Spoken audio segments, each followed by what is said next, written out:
Good day, everyone. You're welcome to Cetro's blog today. And I am Dia Cetro. Beside me, I have Joket Tolu and Cetro.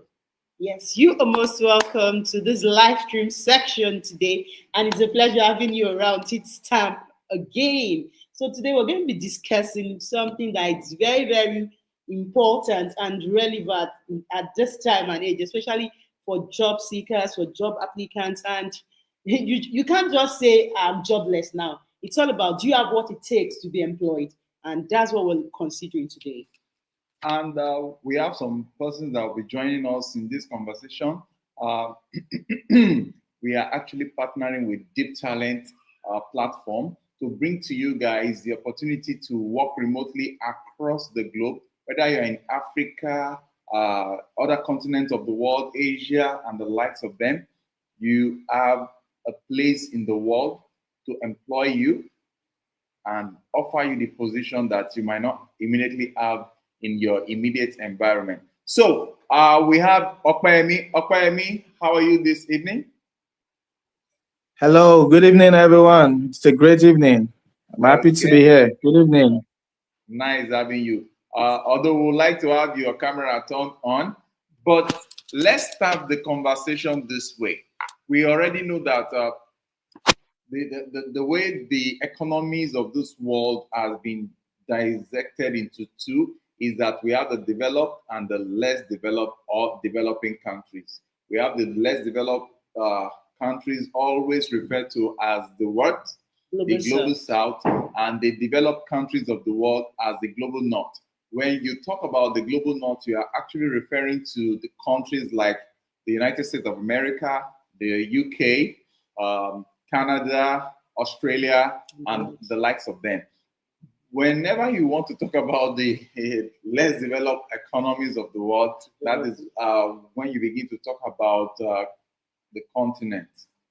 I don't want to go into nitty-gritty of that, but you discover that the largest concentration of workforce that are able and willing to work are usually concentrated more in the global south, but they do not have enough job opportunities for them to actually demonstrate their skills. And this has led to the what a different kind of migration from the global south to the global north. And presently, they are beginning to feel the pressure.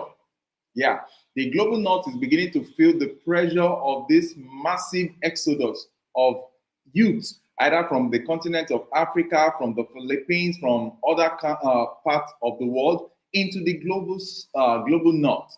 And as such, thank God for technology. Technology has come to reverse this negativity that comes with massive migration of talent from the less developed part of the world to the developed. And that is why we begin to talk about getting employed remotely, meaning that you do not actually need to leave the comfort of your continent, your country. You do not even need to leave the bedroom.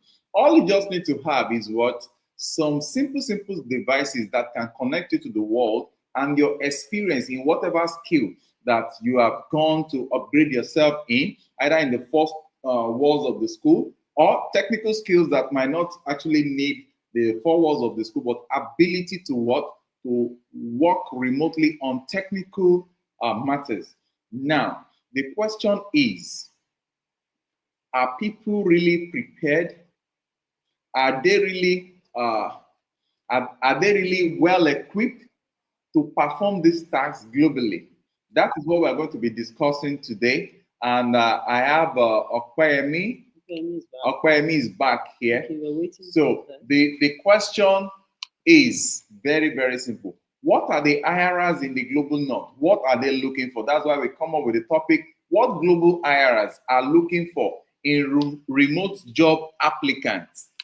Because you already know that the numbers of graduates from the less developed countries or the developing nations are much, but you will discover that it's not just about having the numbers of graduates increasing. The question is, can they really perform up to expectation of what is expected in the global north? tonight we're going to be talking about how you can up your skill, up your game.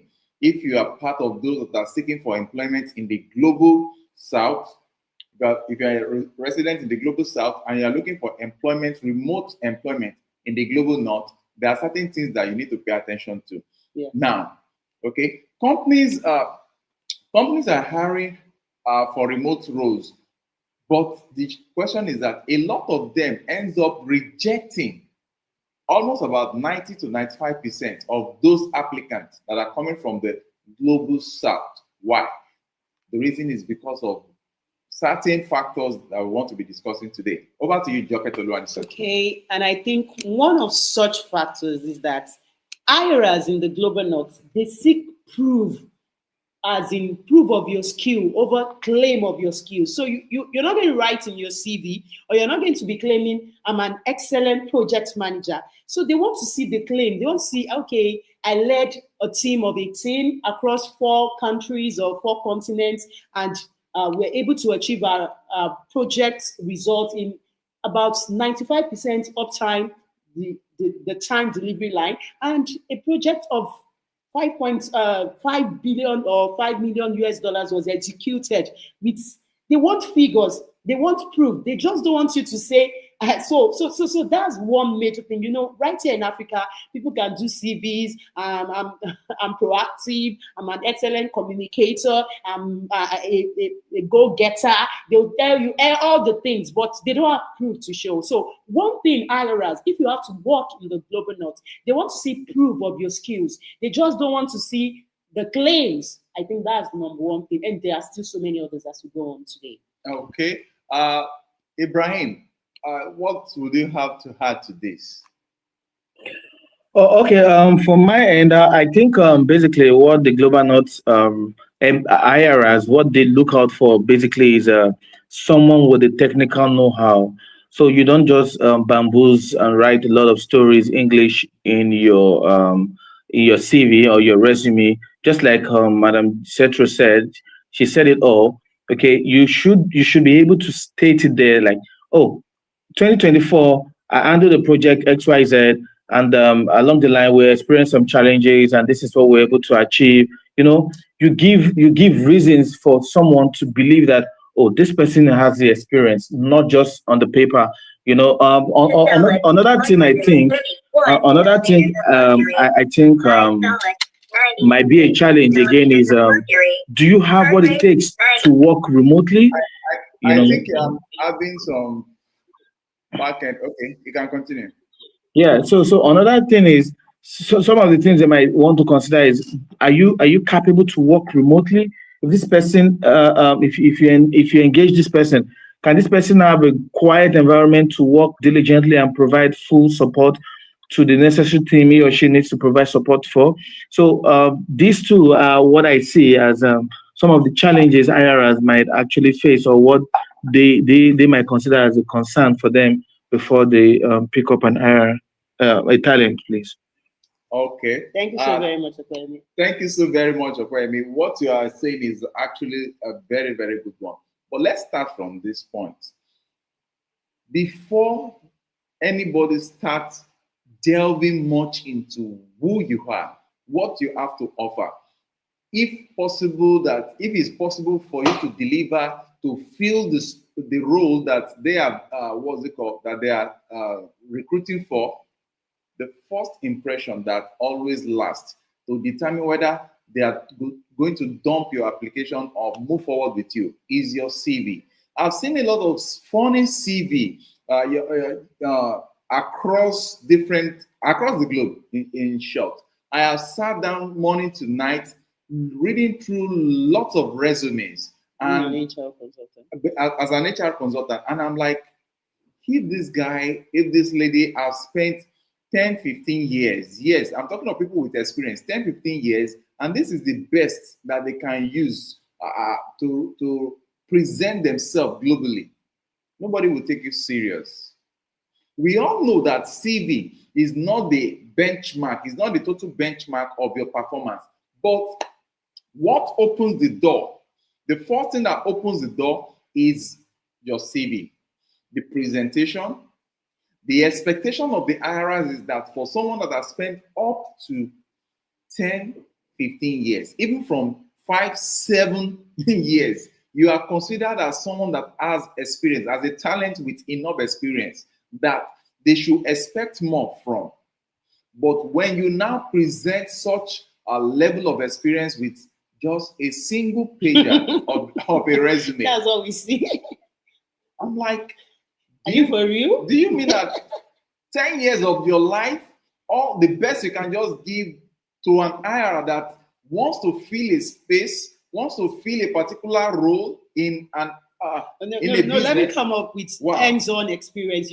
Actually, we are in the HR space and we recruit for various companies here. So I was actually recruiting for, is it a project manager or a project assistant role or something? And the IRR, the owner of the business, had to reach out to that. See, Mexico, why is this happening? This person just brought a one-pager and she's proving that she's into this. She's a project manager. It's scary. How am I going to believe? Is it not just a maybe? So it's a total no. You're coming with a one-pager, what's it called, CV. Although the CV is not the total yasta, but that's just like your facial expression. That's what presents you. Before they see you, they just see some persons just at a glance. Once you see their CVs, once we are going through our screening, once you just see your CV, this is going to be a good fit. He has the skill sets, the culture fit, and every other thing. So I think that's really key. So if you are opting for a remote job anywhere in the world, please take note. Your first level of presentation, the way the global IRS size you up first is not actually the main thing they are looking for, but the first thing that determines whether they are going to step up with you or continue with you is the fact that if your CV is saying something below standard, nobody will consider you. Now, let me bust your bubble. Everybody is beginning to shout, AI is a good thing that is happening to the world. But let me tell you, because of the large numbers of applicants from the global south that are seeking for better employment in the global north, recruitment agencies like Deep Talent Platform cannot, cannot do the nitty-gritty of one-by-one scrutiny of 600,000 job applicants, 600,000 resume, 1,000 resume per day, and the likes of them. No, they have employed AI. For example, Deep Talent Platform is using automatic what's called AI vetting to sift the CVs that are coming in, so that it reduces the stress of the human that will now later go through those ones that have scaled through the first order. The painful thing is that large numbers of brilliant talent from the global south, they are not scaling the first order, which is CV screening. Why? Because it's either the CV is so scanty, not properly worded. You are seeing somebody that is coming to undo. You are seeing somebody that is coming to undo projects for a company in the global north, and you're already making a lot of mistakes. Nobody will take you for. Okay, and that takes me to the next thing. Okay. For global works, rely a lot on excellent communication. Good. Because you're not going to be there. So another key thing is excellent communication, written communication. What's it called? Your emails, your proposals. Are you good? Are you excellent at your grammaticals? Do you know what punctuations? I've seen cases that people just post anything. No, I don't want to go into some cases. You know, we are in HR. We see a lot. Some person, they don't know simple tenses, the right punctuation, the right. So if you want to go for global jobs, remote jobs, you have to be excellent in your communication skills, both verbal communication and written communication, because you're going to be doing lots of mails, lots of writing, lot of communications, and nobody will be there to guide you, but you have to own it yourself. So you have to be up to date on that. Okay, let me quickly chip in this. As a result of the challenges that we notice with respect to poor CV write-up and the likes of them, Deep Talent, you can quickly search in on this, www.deeptalentplatform.com, has provided a sophisticated AI assistant to help draft your CV. You understand? So for global standard vetting. Now you can head on to www.deeptalentplatform.com to see what they have for you.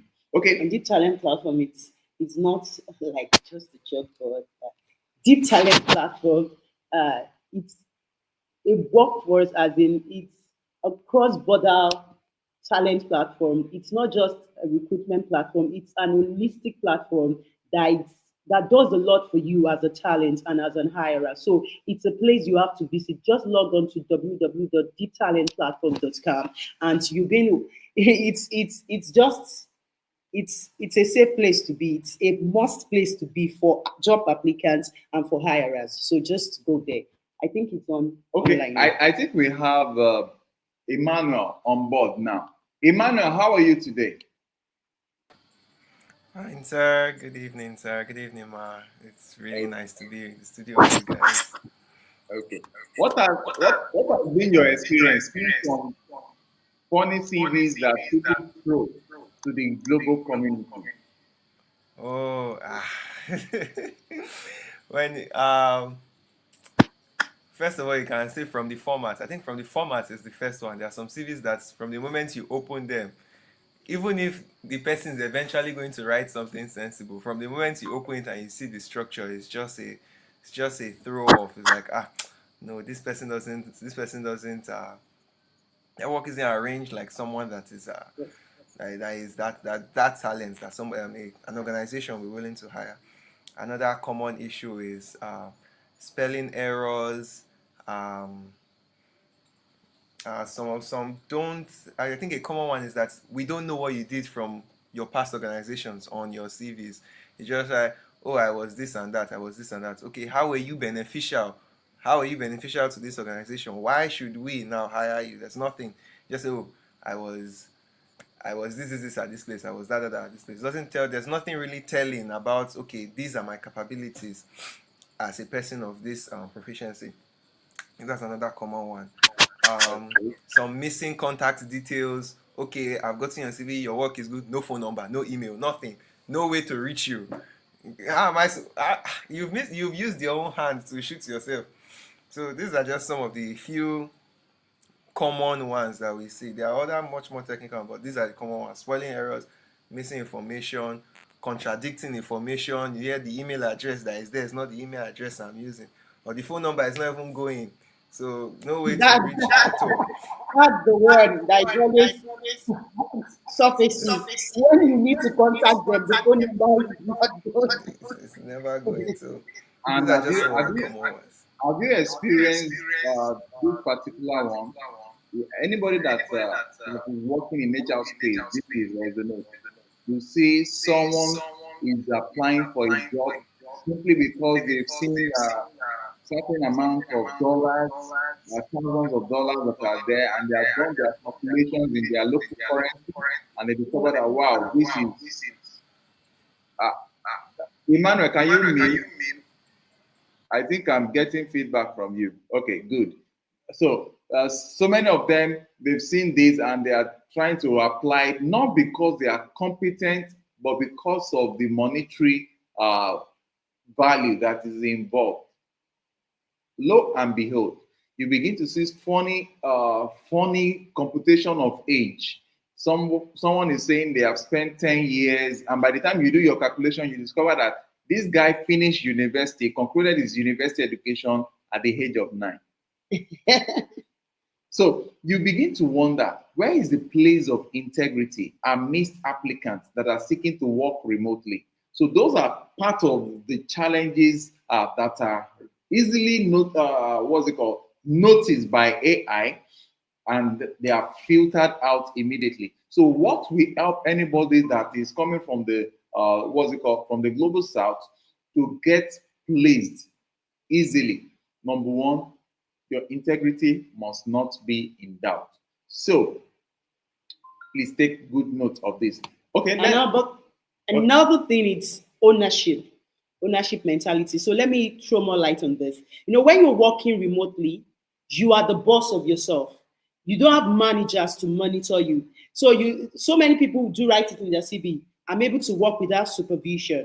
But when it comes to the real thing, they are not able to work without supervision. So it comes down to the fact of still integrity. If you know that you are somebody that has to be coerced, you have to be told, do this, do that. You can't work remotely because they are not going to be policing you. They just give you your to-dos each day. You just have all that is expected of you. And you have to meet up. Hey, you just have to meet up. You're welcome, sir.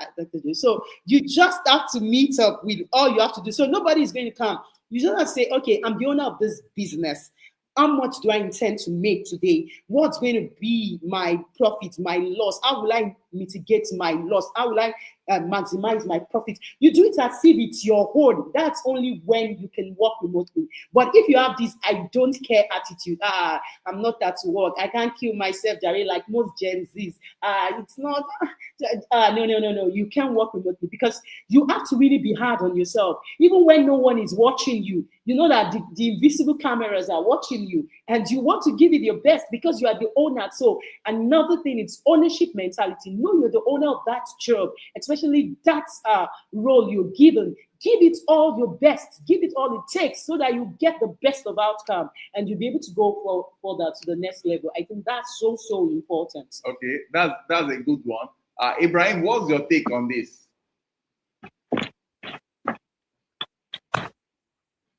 Hello, Ibrahim. Yeah. Okay. So, like we all have all said, well, everybody has spoken well.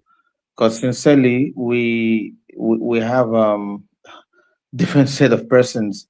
Some people, it will look as though you forced them to apply for a particular job, and they will just, my uncle says you just applied, and they just come up with one or two lines and just push it up front and say, yeah, I've applied. They like they should pick me or not. So like the nonchalant attitude towards work is a no-no for a remote job. Like I mentioned earlier, if you are planning to land yourself a good remote job, you should have some certain things in place. You should have a good internet network, should have a good system, a good laptop system or computer system. You should have a conducive environment where there will be no distraction whatsoever, where you can put in all of your efforts, all of your attention to ensure that you're actually discharging your duties appropriately. Now, if you can achieve all of these, you are winning yourself not just the job or not just a good grade or a good rating. You are actually developing yourself and becoming a master for yourself to become a better person in future. So that's my view on that. Okay. Dr. Ojo, we have Dr. Ojo in the building. So, Ojo, you're welcome. Dr. You're Ojo, welcome, sir. so what's your input on this with respect to what IRAs are looking for in talents that are applying for jobs and in the, in the global south? Yeah, hello everybody. Hope you are all doing well. Thank you so much. Yeah, I'm trying to get myself together. All right. Yeah. So in the global job pool, employer, regardless, let's put it this way first. Regardless of whether you're applying online, whether you're applying in person, you want to be sure that we're in that age now where everything is competitive, right? Where nobody really care about what you carry or the certificate and the experience, even the skill you say you have in your resume. You can put everything in the resume, you can load it up and stuff like that, right? That will only get you past through the gate. All right. You pass through the gate and you get inside to meet the person that will actually now start testing you. Even from the gate, from as you are entering the gate, they start testing you, not to test you on what you don't know, but to start testing you based on what you have said you have. Right? You understand what I mean? So because we're in that age where anyone and everybody can put anything in the resume and make it so strong and winning and all of those, right? Because if you actually have passed through the process of getting employed, which means you should have gone through resume building classes. There are classes where they teach people how to write resume, right? You should have gone through that process, right? You should have gone through uh, uh, uh, simulating your employment interview and all of those. So you should be well packaged, right? So we all know when you are going through that resume class that they tell you that you must tailor your resume to the particular job, to the particular organization, which means if you're applying for 10 jobs in 10 different companies, your resume, you should have 10 resumes because it's for 10 different positions and it's for 10 different companies. Or even if it's in the same company, but it's for different positions, you should have individual resume for individual position you are applying for. So like someone like me, I will have like 100 resumes because I'm just applying all over the place, right? I've been there, done that. All right. So what are we saying is that you are told at that time to tailor your resume to particular industry, to particular job, to particular position.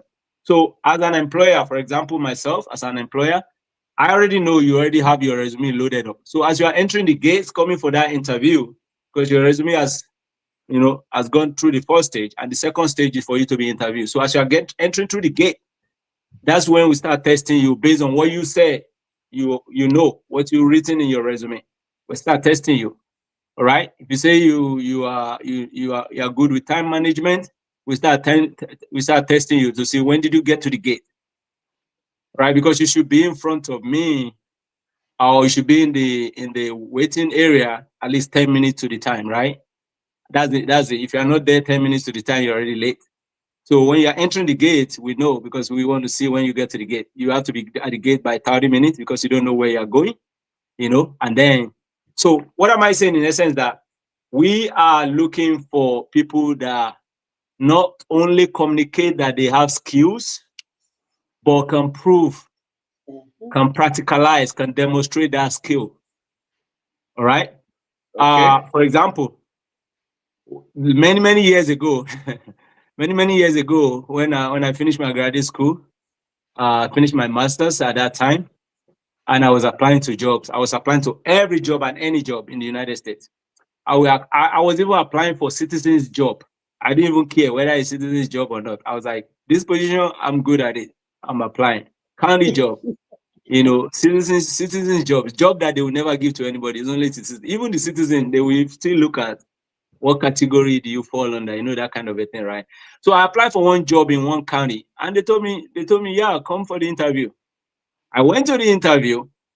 My interview was sit down on that computer and do XYZ.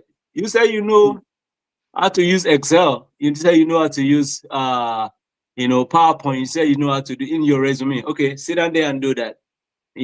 So I did all my best, and that's why I know that even Excel has levels, has stages. You know what I'm saying, right? Because you could do a lot. And that, I think that was one of the things that prompted me, because when I actually did my doctorate in business administration, I actually used Excel for my data analysis. Because from that day, I knew that, oh my God, Excel is deep and I am good at it, but there's a lot that I don't know. So I had to go get more knowledge, right? So what are we saying is that employers are looking for people that can communicate the skill that they have and can practicalize it. Right? It's not just in theory. Like they will say super ego are good on paper, but when they get on the field, we don't want that in the real world of work. We want people that have the skill, can demonstrate it, right? We want people that have integrity, integrity, right? We want people that have integrity, right? We don't want the Gen Z that cannot even be cautious to tell the employer that, okay, I'm tired, I'm fed up, I'll be leaving in 2 weeks. But the one that we just say, I'm out, and that's it, they are gone, they are not. We don't want those. And there's a way we know them when they come for job interview, right? We want people that are resilient, right? Resilient, not just physically, but mentally, all right? Because there's the world of work is very it's very easy these days, but it's mentally draining these days because you are dealing with a lot of people, especially depending on organization you are working for, right? Some organization could be so diverse, all right? And you have diverse people with diverse background, right? Like people working with you, working on the same job with you from several countries, with several background.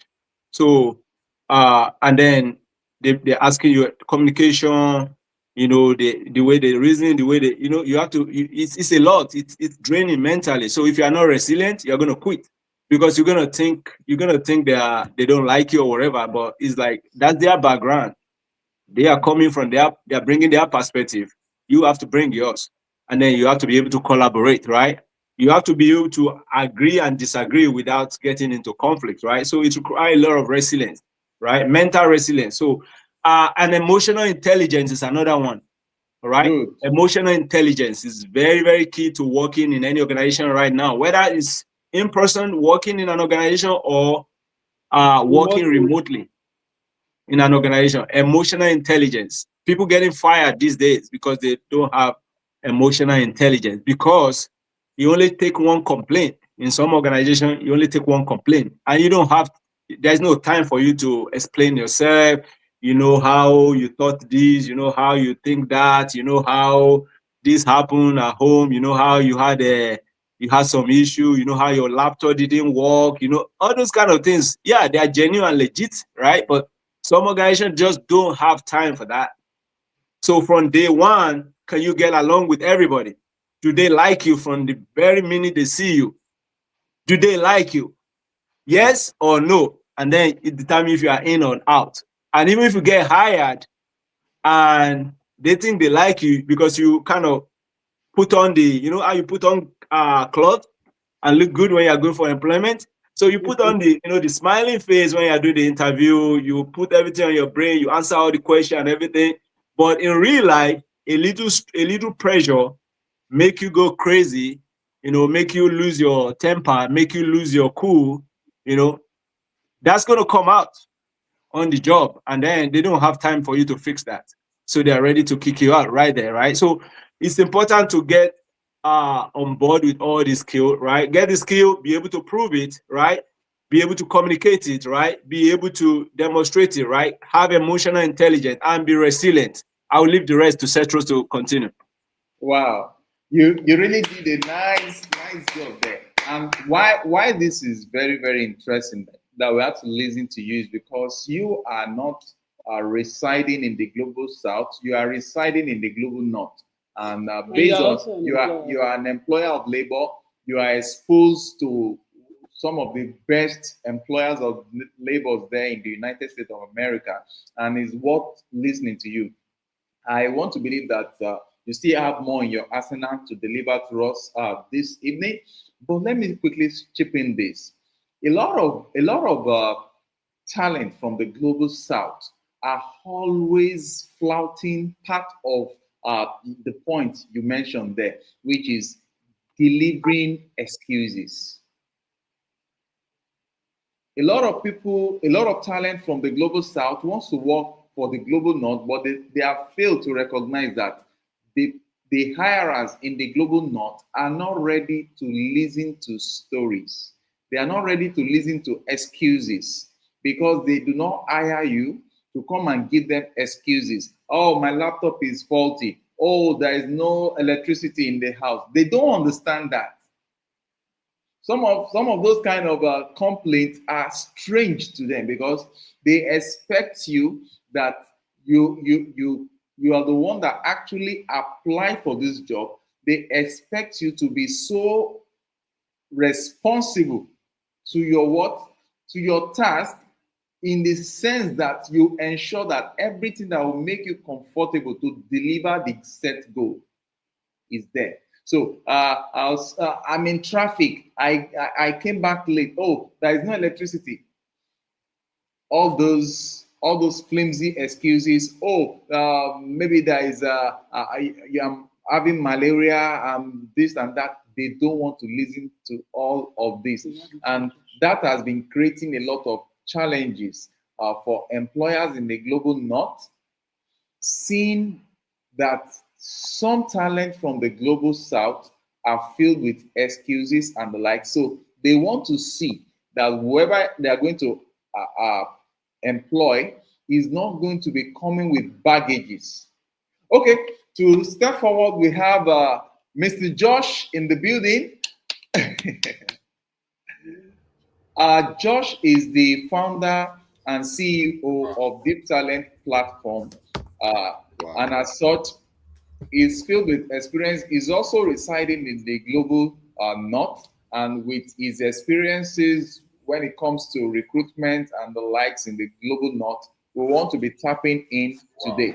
So, Mr. Josh, what would you say is one of the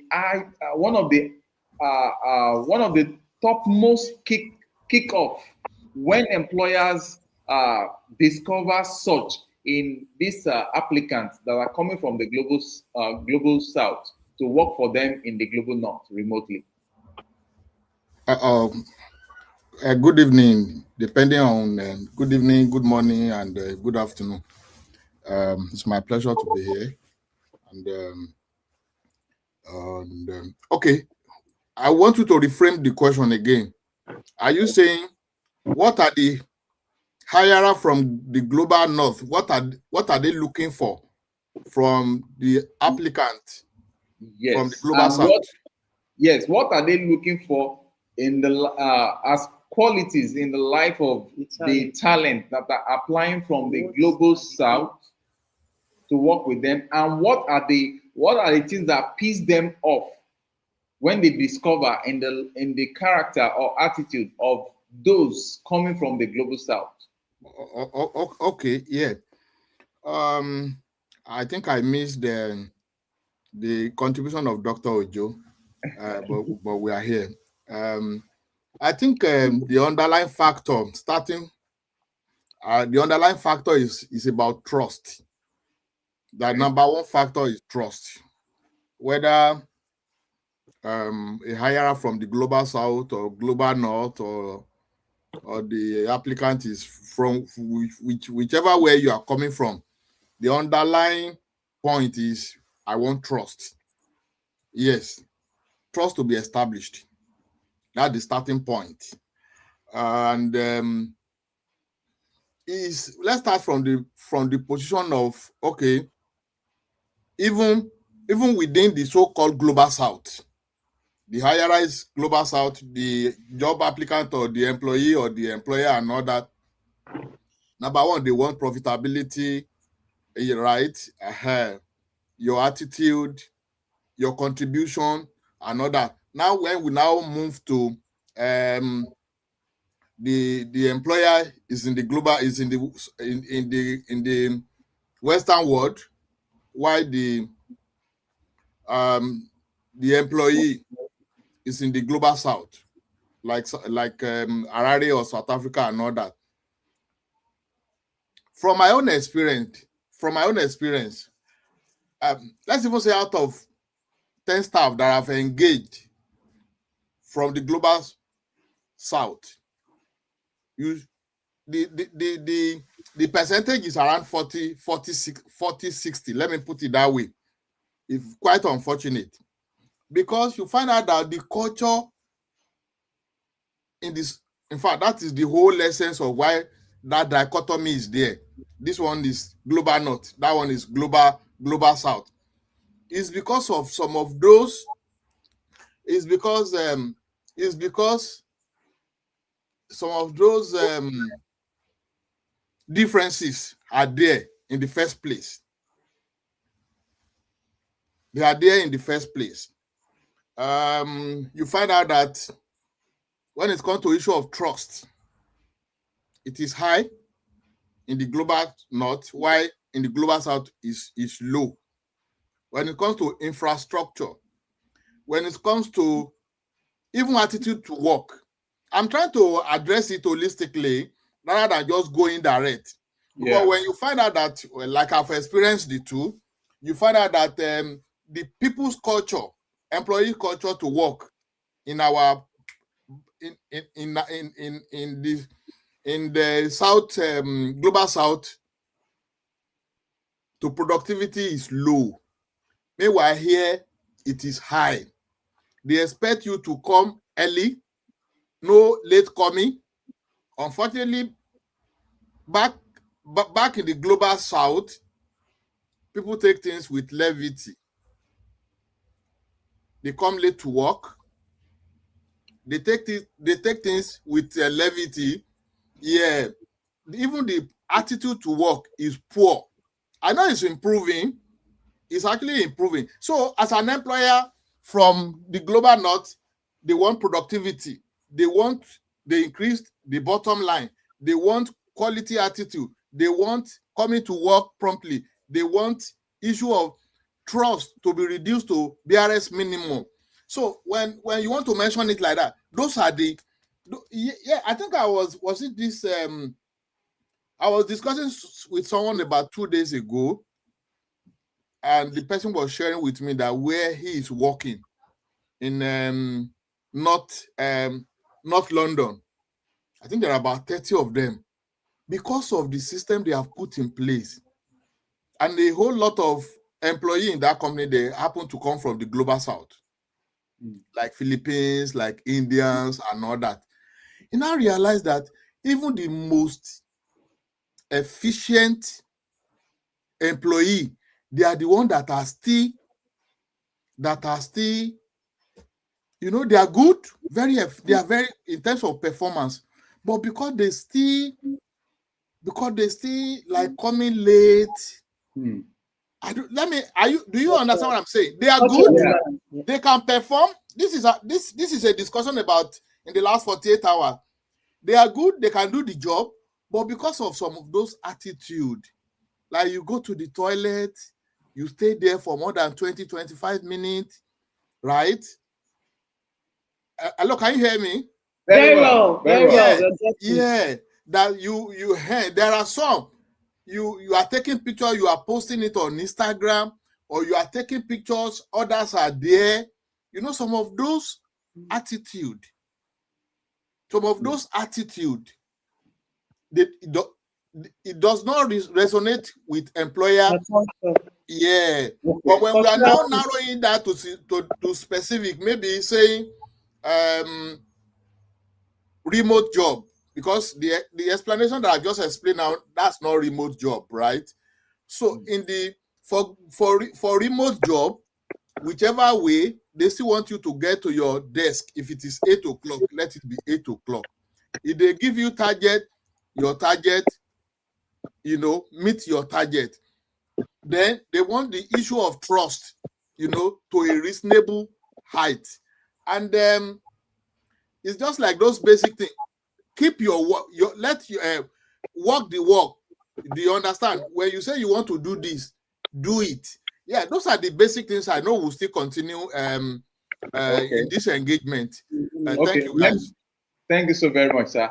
Let me come in by saying what this person responded. Says 90% of the time that she rejects applicants, not because of competency challenge, but because from what they have given to her, she doesn't trust them much that they can actually perform the needed task without being watched, without being supervised. And I understand where Mr. George was talking about the issue of trust.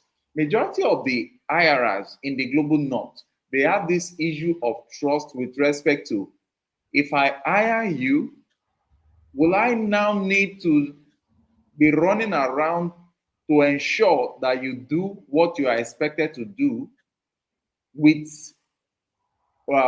supervision. And the basic thing that determines how far an employee or a talent we perform with an organization is basically on this issue of trust with respect to performance on the job, whether someone is there or not. A lot of talent in the global south, they don't have that culture of taking ownership without being supervised. A lot of person wants to be told, carry this pen, put it on the paper, and turn it this way to write an A. In the global north, they don't have such time wasting processes. And as such, for those of you that are listening or watching this podcast, you need to have at the back of your mind that the global north is not a space where whatever that is assigned to you as a task to perform, they will never come over, they will never bend over to be reminding you for delivery. Because as at the point that such tasks have been meted out to you, it is assumed that it is done. They are not looking for people that will come with multiple layers of question, rather solutions and suggestions to make the business take the next level. So, Toluwani wants to say something. It's just like Mr. Josh mentioned earlier, cultural fit. That's what Mr. Josh was trying to address, like cultural fit. The IRS in the global north, they'll look at it, do you fit into their culture? Every organization adds this hallmark of humility, respect. Respect is reciprocal. You have some persons, they can't collaborate. Another one is collaboration. Can you work? Are you a team player? Most people, they just put it in their CV, I'm a team player. No, but they go solo in the process of... You know why they go solo? They themselves, they are the team. In the process of executing a project, they will delay others in that team. They don't know how to collaborate. You are the one delaying the delivery timeline because something is on your desk that you ought to do at time T. You've not done it. You're waiting for time Z. So that's it. They are going to look for that. Can you work as a team player? Can you collaborate with others? Are you humble? Do you listen to instructions? That's being humble. That's being teachable. When you're wrong, do you accept it? And it's part of you having emotional intelligence, being able to control yourself, your emotions. It's not that I have had talent come to work with heavy emotions, and they approach the clients, the customers of the business, like even the clients had to say, for real, what if you have such emotions? Why were you on duty today? Because it's just like you're telling me I don't have to come to this business place today. So such things will not be accommodated. So that's cultural fit. Do you have respect? It's not that you'll be fighting in a team. Let me quickly chip this in. In case you're watching this video and you have interest in working remotely from the global north, from the global south, you want to work for IRAs in the global north. Most of the time, it's not your skill that is having the challenge. What might be giving you the challenge is you need to work on your attitude. The certain silent culture that is misrepresenting the value that you have to give to the job, which is what we're talking about. If you do not have the team spirit, you need to read up. You need to work on yourself on how to work as a team. And working as a team is the fact that nothing must be stuck at your table. Nothing must be stuck at your table. It's not when the processes are moving on, it gets to your table and it's staying beyond necessary timing. The turnaround time is the killer code for IRAs in the global north. You need to work on that. Then emotional imbalance. A lot of people, a lot of talent from the global north, from the global south that wants to work for IRAs in the developed countries, you really need to work on yourself with respect to emotional intelligence. A lot of persons bring personal issues into the business environment and that coagulates around them to affect their job performance. Mind you, the global north is not a space to pay you for your emotional damages from wherever you're coming from.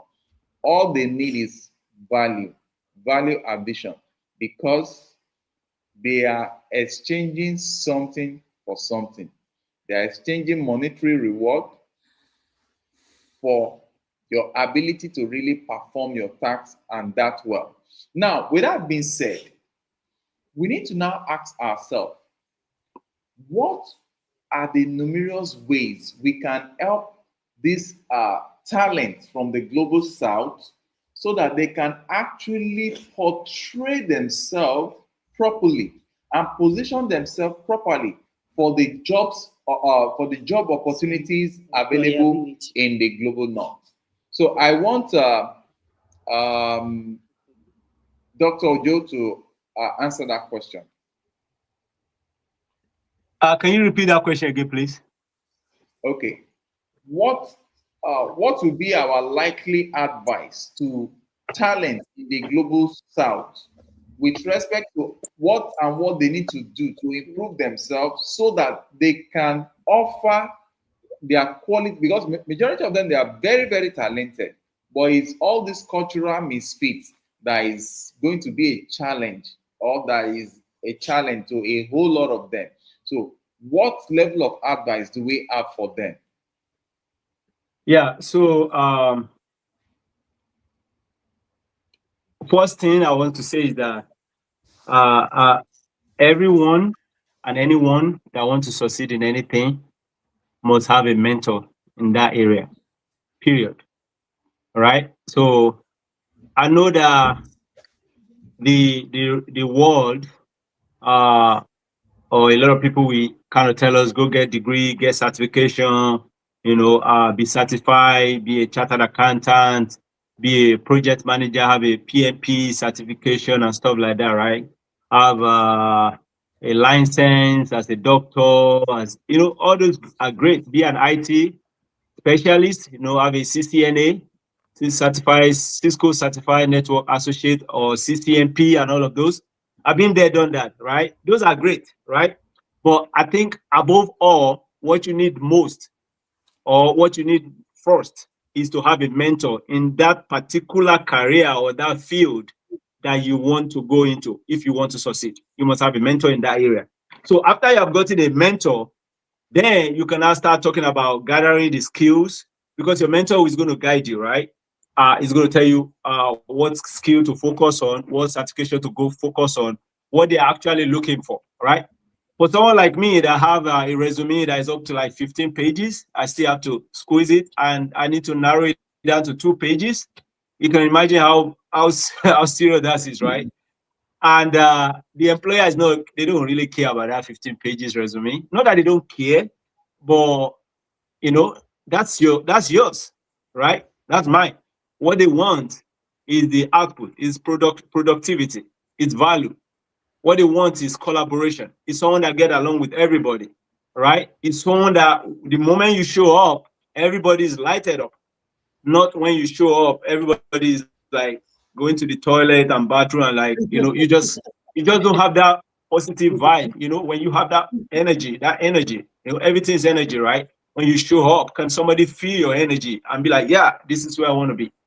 Yeah, I'm going to get something valuable from this. Oh, you showed up and everybody just want to be like, oh my God, they just come.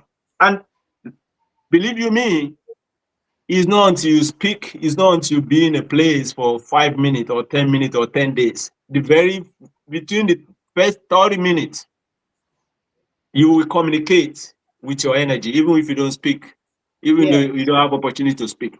And they can perceive more than you think you are communicating, even without words. All right, because you communicate, we are energy, we have energy in us, we vibrate at a particular frequency. And once your frequency is not in sync with the current frequency around that place, yeah, you either don't belong or they'll probably just get out and just leave you alone there. So those are the things we are talking about, right? So that cultural fit that they mentioned is very big. All right, it's very, very huge, because cultural fit is not is not the same for every organization. And when we talk about cultural fit, because I've had that a lot, even in the organization I was working for, and I got to the point I start to hire people and stuff like that. Then we start hearing those kind of terminology, cultural fit.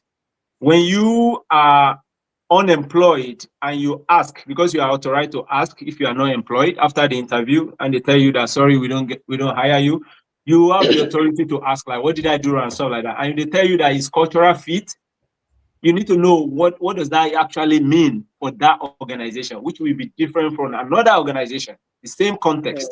All right. So it's not that, it's more than just the coming late alone. It's more than just the being independent alone. It's more than that. It could be you don't listen. All right. You could have the skill, you could be doing the job, you could be on time, you could be getting the job done perfectly, right? But do you listen? Even when you're doing the right thing and they say stop, don't do it. Do you listen? Or you just say, well, I'm doing the right thing and I'm trying to meet the timeline, and you just stay, right on it, but you're not listening to what they're telling you, and you could get fired for that, right? So cultural fit could mean a lot. So when you are going to a particular organization, it's a good thing we are talking about this now for those that are listening and those that will listen later. When you are going to a particular organization, when you get hired, or if you are trying to get hired by a company or an organization, one of the things you need to look at is cultural fit. What does it mean to that organization? All right. If you have mentor, your mentor should help you to go and do background research about that organization you are going to know what cultural fit means to them, and tell you, so that you actually know that before you actually start applying, or before you go to the interview, or before you resume on your first day of work. So what you need, like I said, first and foremost is a mentor. Then go get the skill. All right. When you get the skill, make sure you practice and you are able to demonstrate those skills, not just on theory, not just certificate. We don't really care about that paper. We care about you being able to actualize and practicalize what you said you have obtained, what you have written in your resume, what is contained in that certificate. Can you do it? Have you done it before? Do you have experience on it? That is what you now determine what Mr. Setro is talking about being independent or dependent. All right. So if you have skill and you have experience and you have hands-on experience, we shouldn't be talking about independent or dependent, because if you are not independent, it means you don't have the skill. It means you just have it in theory. Maybe you just copy somebody's resume. Maybe you don't have the experience. And that's what we talk about trust, right? If you put it in your resume, you must be able to demonstrate it. You must be able to practicalize it. Otherwise, you already breached the trust already, which is why in the first time I spoke earlier on, I was talking about from the gate. If it's in person, it's from the gate that they start assessing you based on what is contained in your resume. All right. And then if it's virtual position, a remote job, you're going to be having the interview like we are doing right now live. And looking at you alone, I can write a book just looking at you, because your energy is going to vibrate. Definitely. Right? We're going to know if you can handle pressure or not when we start asking you questions. We're going to know if your resume is somebody's resume, or if you just put it there from AI. Because when I start asking you questions, then you can't really answer, or you are looking for, you are not confident, you are not bold, or your answer doesn't correlate with what's in your resume, right? So trust comes in right there, right? So that's what we are looking for. That's what needs to happen, right? Get a mentor, get all the skills, be able to practicalize it, know what cultural fit means, all right, for that organization. And then the rest should be easy. And then be professional. Be professional, all right? So key. Be professional. That professionalism covers a lot of things with your attitude, how you react. That's professionalism. If you are not professional, yeah, it's just gonna not work out. All right. Thank you so much, Dr. Ojo. Before another person comes up to talk about another angle, I quickly need to make example of this. There are two candidates that came in for the same position.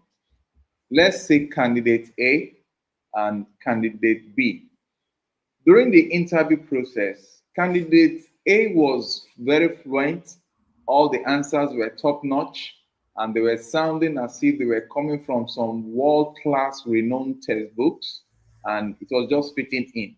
Then the IRA from the global north asked the simple question: what is your experience in all these years that you can tag as a failure, a failed experience? You know what came out instantly from candidate A? It was a very well structured, detailed storyline that ended up in happy ending. They moved to candidate B, although looking not that well polished, looking not well fitted in several areas, managed to answer the questions that were given to him. But when it got to the point that it was asked, what was that aspect of your experience that connoted failure? He was silent for several seconds. And when he started talking, it was as if he deliberately wants to lose the job because he gave a rundown of his inability to meet deadline that almost cost him his job. The question now is, amidst these two, who would you have chosen to work for your organization remotely? If you happen to be in the what's it called, in the global north, Mr. Josh. Okay, there are two questions. The one we were discussing that Mr. Dr. Ojo addressed, and this is another one.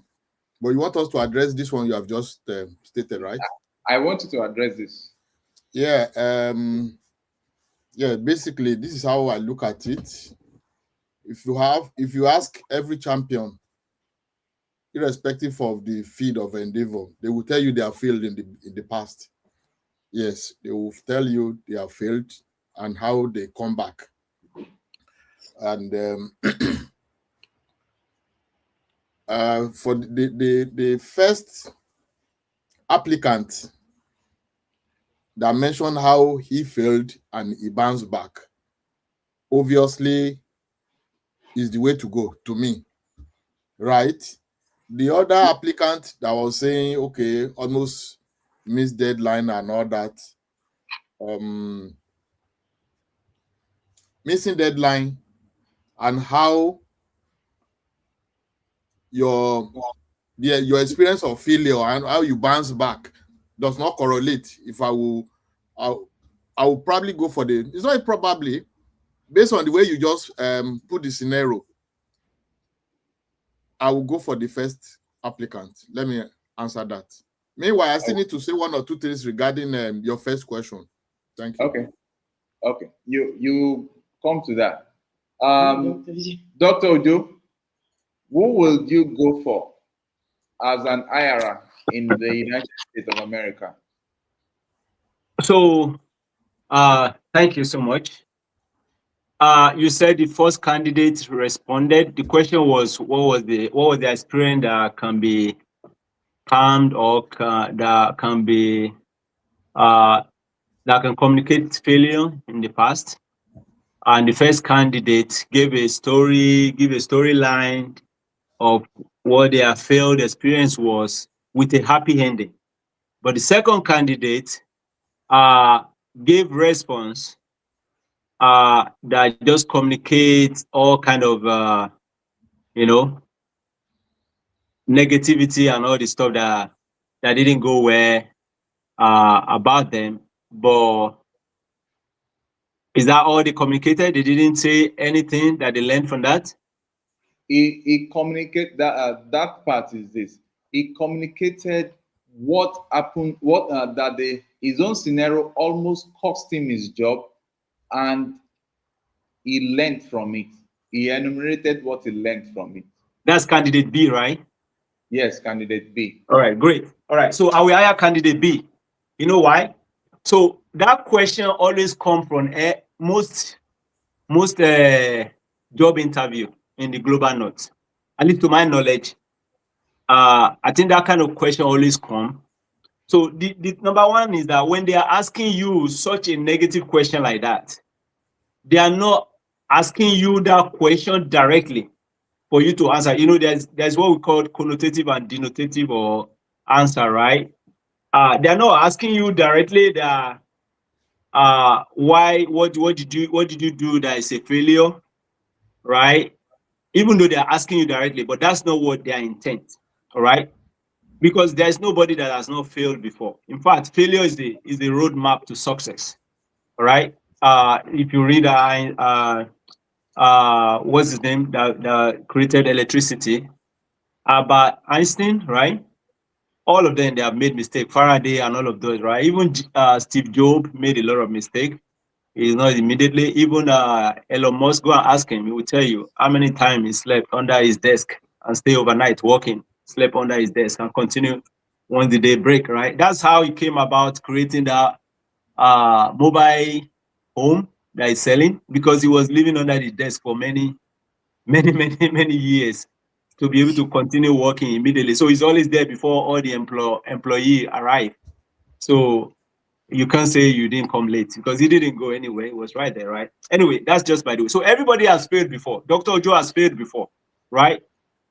Yeah, I've failed before. But what the employer is asking to be on track with this question, when they say what is your failed experience, what they're asking is that they want to know, of course, to be honest, they want you to be honest that you have failed before, right? So accept responsibility. They want to know if you are the type that will accept responsibility for your action. That's one thing they want to know.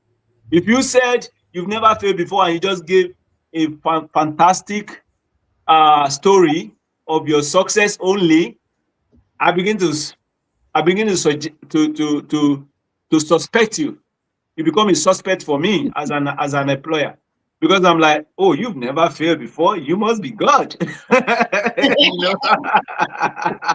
Only God has never failed, right? All right. Only God has never failed.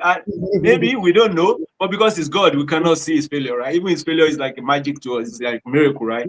So I'll start suspecting you. All right. So we want to hire somebody that take responsibility.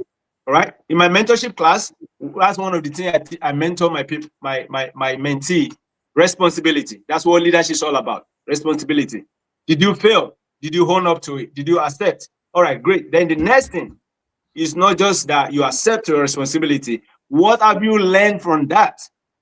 All right. In project management, at the end of the day, we do that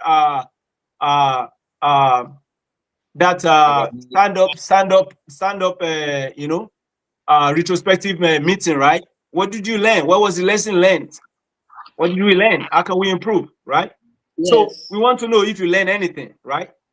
That's very, very important. If you did not learn anything, I'm not going to hire you, all right? That's why I ask, what did the candidate B do? So if you learn something from your mistake, from your failure, then you accept your failure, then you point out that this is what I learned from my failure, and what action did you take?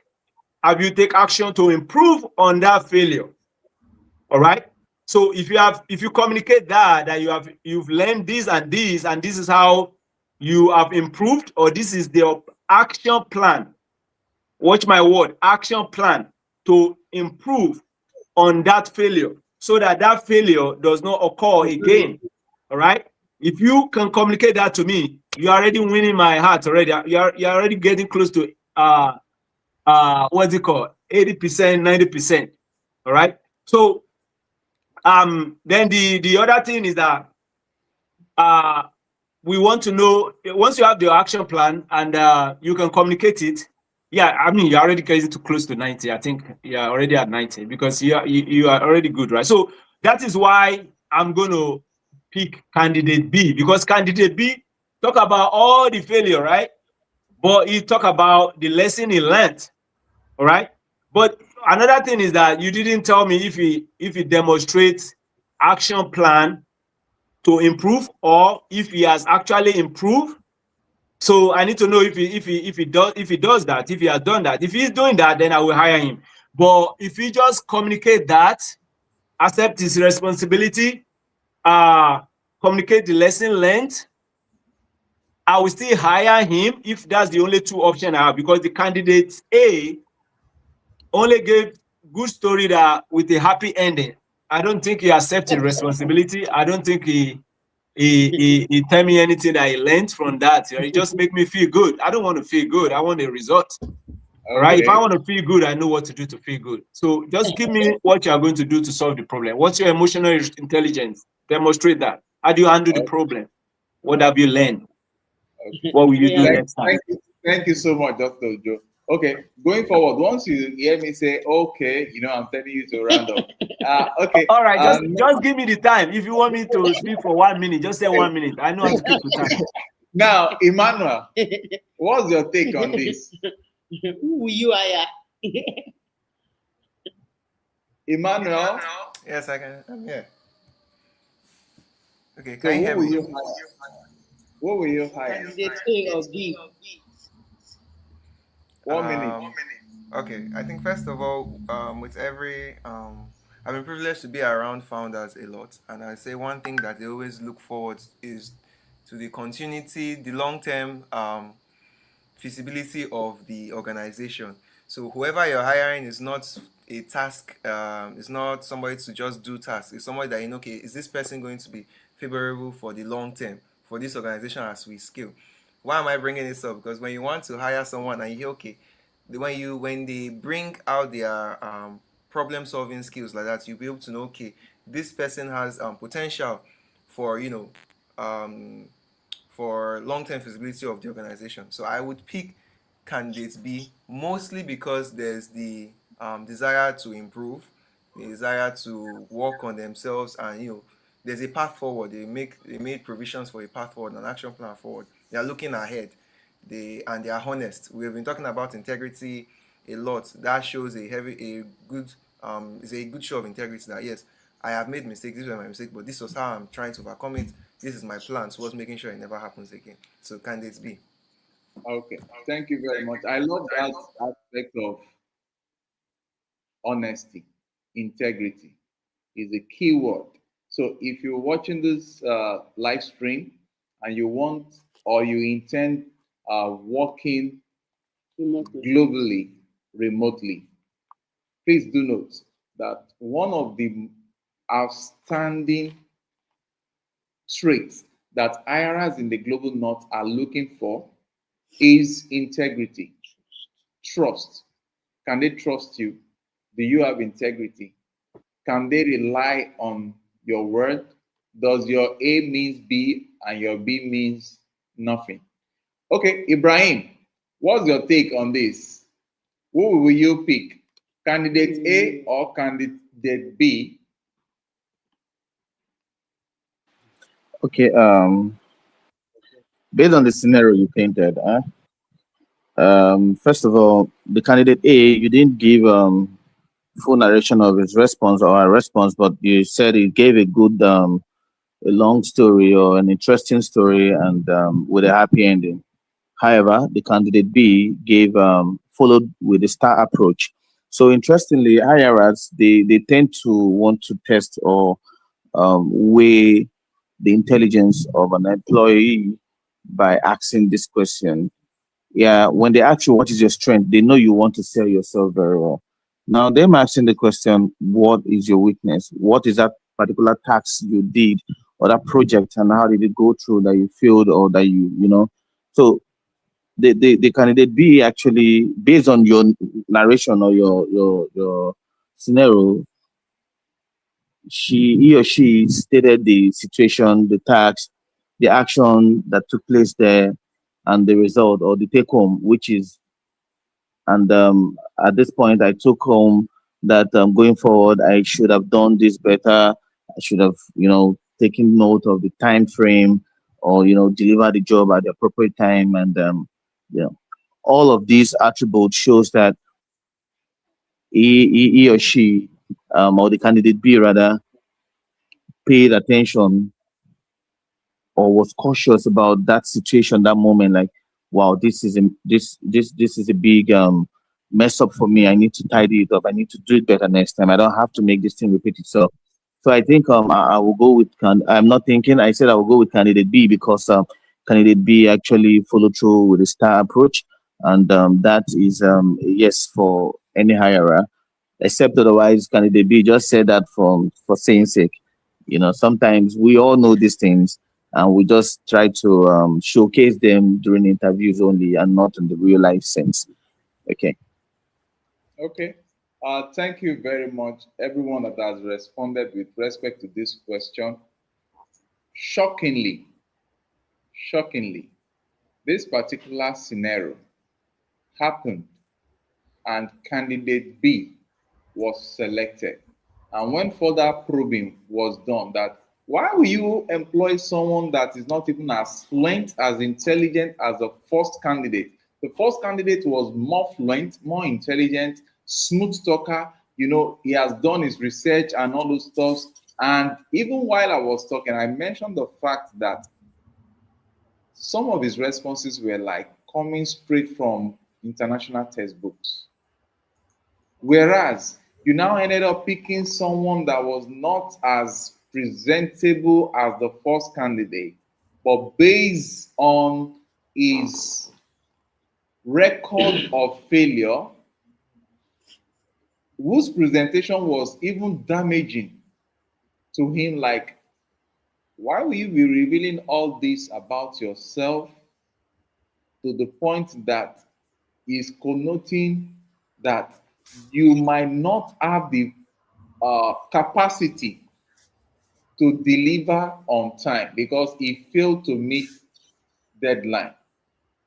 You know what response we got from the what's it called, the selection officer? He said, candidate A might be a very good one, might be knowledgeable, might be a smooth talker, which is needed, but the issue of trust.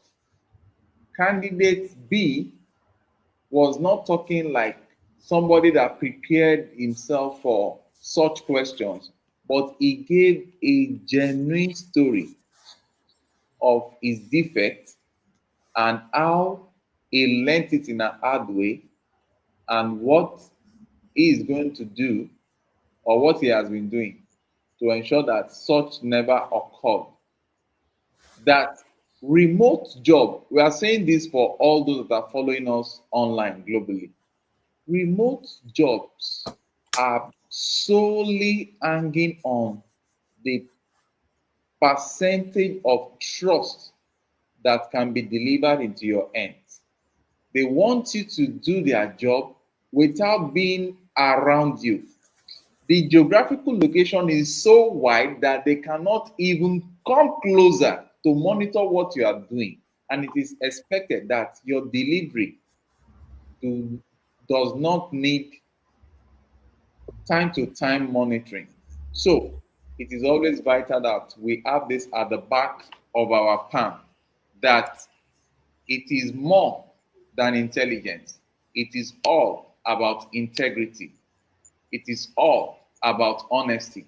And it is all about ability to manage time. That's where we are moving.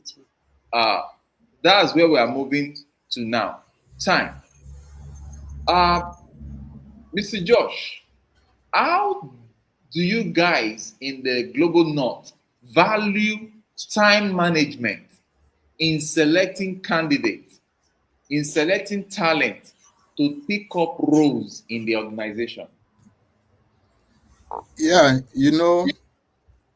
we've been there as an applicant, as an employee, and as a business owner. And when you went to employ or after your interview, there are factors you consider. You rate it: time management, integrity, consistency, communication, outlook, and other. It's not just one part, right? But yeah, we have resolved the last question, whereby someone that was said I almost miss a deadline, or the first guy that, it depends on, maybe he was a smooth talker and he did not say the truth. Like all of us must have gone through that at different time. That, okay, tell us your failed past or experience and all that, and you stated it genuinely, but you did not stay at that.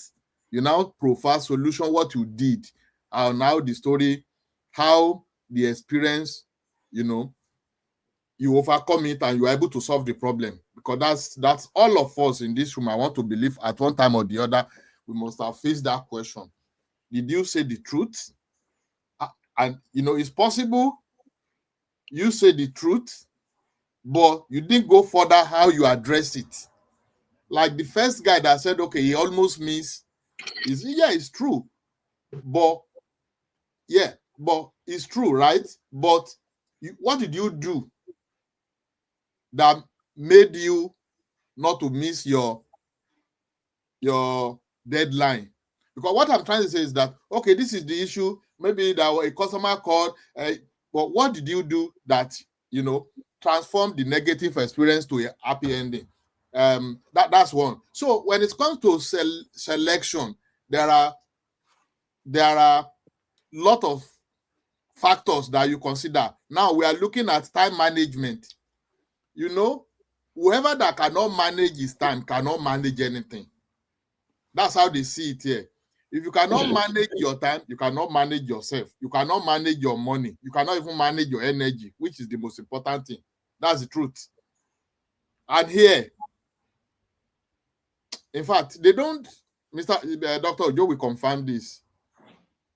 No excuse. And time, that is to say, you are not even respecting yourself and you are not respecting other people. That's how they see it. So in terms of time management, it's no. It is no. Look at it. It's like a production center whereby you finish your shift at 10 p.m. You are producing to the whole world or to whichever way, or to a region. Yeah. And the person who has been working will close at 10. He will close and go. You now come late. The production will stop. So a whole lot of things is at risk. Because there are some production units that if they stop it for 1 minute, for them to even start again, it will take a whole lot. So it is no. So also in any sector, maybe people in health sector that they are attending to, maybe you are attending to a client, so to say, and you now close 10 o'clock, the person that's supposed to resume, maybe a doctor, or in a airline industry, it cut across. So time management is everything, and they take it is a priority. You cannot meet it. It's no. Thank you. Okay. This question is still to you. You are the founder of Deep Talent Platform.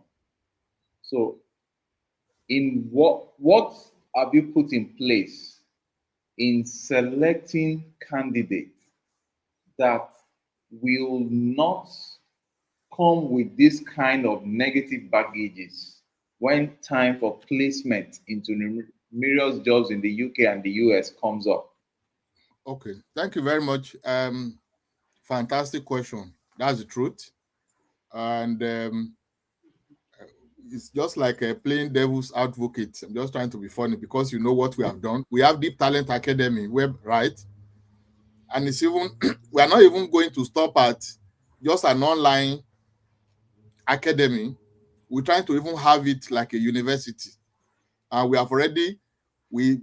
it's set up already. And we have one Dr. Yomi who is handling that. So like what Dr. Ojo said, which is mentoring, is still part of training, is part of coaching. But just really beyond having Deep Talent Academy, whereby applicants or those that are already employed and are doing the work that they deliver and they meet, they perform, is going to be a constant training. And also we attach them to mentors, right? And you can even imagine the kind of collaboration we are having now. For instance, like I Train Africa, right? Who have consistently been training the so-called, who will be the applicant, the employee, right? Right. So for what we are trying to do, not even what, or how the system we have put in place is whereby applicants will be well mentored, will coach them, a structured training that they will need to undergo so that it will be a happy ending when eventually the employers, hirer in the global north, eventually when you are hired, because it comes back to us, it's going to haunt us. If any of our candidates is found wanting, the idea is okay, if anything happens, we'll replace within 24 hours or within 3 days, that will replace. It's just like we don't want that to happen. That's why we say 1% of 3%. So it's going to be constant training. And it's not even just placing the talent that we have already trained. We'll be training them every now and then. We'll be training them. In fact, we will assign them to mentors like Dr. Ojo, because that's the way to go. Irrespective of, Dr. Ojo said something that, okay, you are a chartered accountant, you are a certified financial analyst, standard, good. I understand some of those, but we came out from that background. Before you are say, okay, you are called a chartered accountant, it's not just maybe accounting, like it's not just because you are an expert in the accounting field, or when you came out of the university, you see your certificate. It's not just, they say, in character, not just in academic. You have excelled and you have been examined, both in academics and in character. So that is what the system that we have put in place.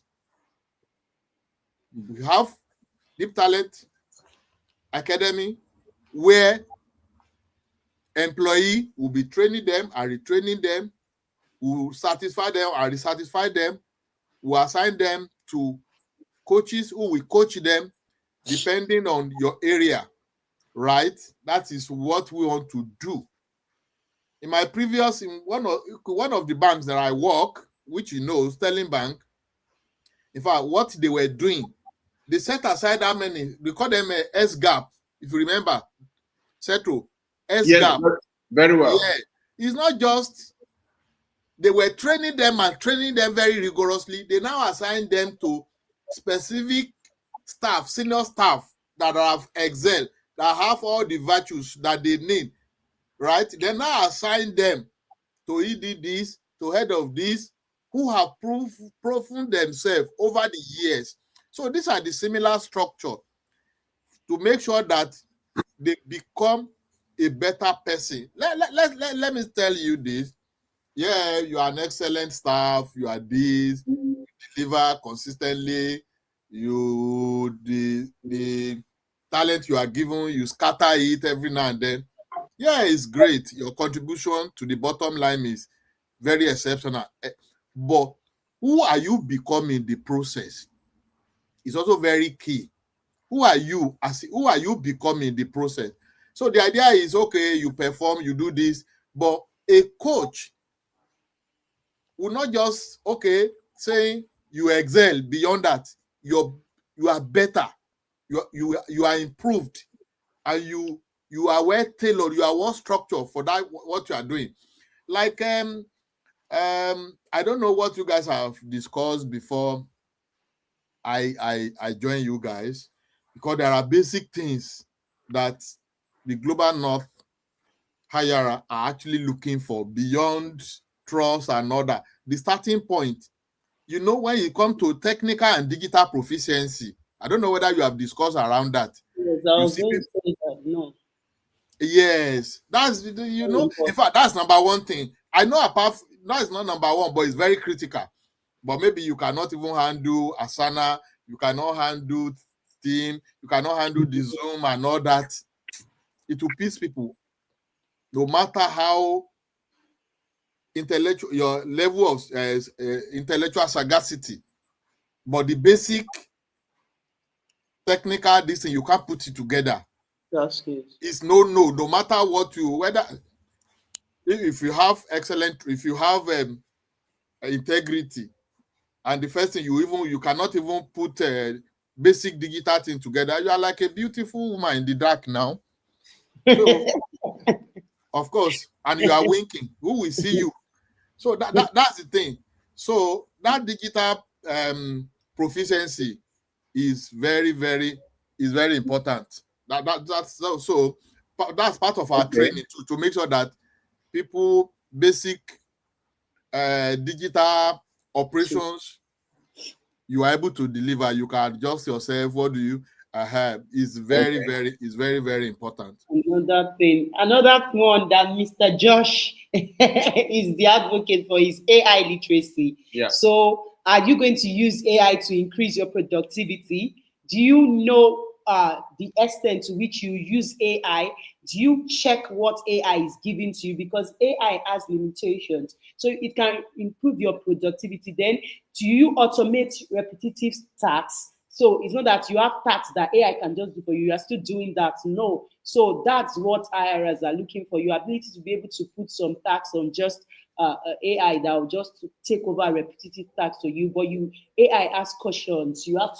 There has to be a human surface to AI whereby you meet all that AI is doing and you make sure it's really accurate, but you use it to increase your productivity. I think that's what we suggest. You know what the journey we are embarking, it might look simple, but it goes far beyond that. Yeah, we see one of the Secretary of State in the US that was saying, that was before now. Yes, he was saying anytime they are discussing, in fact, they just relegate Africa to the background, or maybe just assign like 2% Africa, you know. And I think you have had once you say you are like, that's even the question I'm facing now. And most of this Western world, they say, okay, you are recruiting from Africa. They have a bias in the first place. That bias is there. Though there are some of them who have tasted how fantastic some of our migrants from the global south, what they are doing, the great stuff they are doing in the global stage is especially in the US, is fantastic. But when you say, okay, you want to recruit from Africa and all that because of cost, because it's not even about cost, especially for some of these finance boutique houses and all that.